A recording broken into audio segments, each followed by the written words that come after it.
எசையா புத்தகம் 40வது அதிகாரம் 8வது வார்த்தை. எசையா புத்தகம் 40வது அதிகாரம் 8வது வார்த்தை.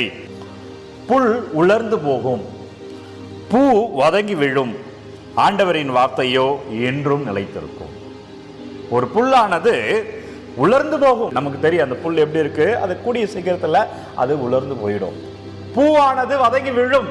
பூ மலருக்கிற பொழுது அழகாக தான் இருக்கும், அது வதங்கி விழும். இதெல்லாம் போயிடும். மனிதனுடைய வாழ்க்கை இதற்கு ஒப்புமையாக தரப்படுகிறது. மனிதனுடைய ஆற்றல் இதற்கு ஒப்புமையாக தரப்படுகிறது. நம்ம சேமிச்சது, நம்ம சம்பாதித்ததெல்லாம் ஒரு நாள் போயிடும் சொல்றார் ஆண்டவர்.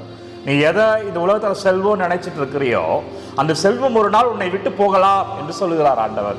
அப்ப ஆண்டவர் எது ஆண்டவரே போகாது என்றால் 48வது வார்த்தை எசையா புத்தகம் சொல்லுது பாருங்க, எது உன்னை விட்டு போகாது என்றால் ஆண்டவரின் வார்த்தையோ என்றும் நிலைத்திருக்கும். அப்படி நிலைச்சிருக்கிற ஆண்டவரை நம்ம பிடித்திருக்கிற பொழுது நாமும் நிலைத்திருப்போம்.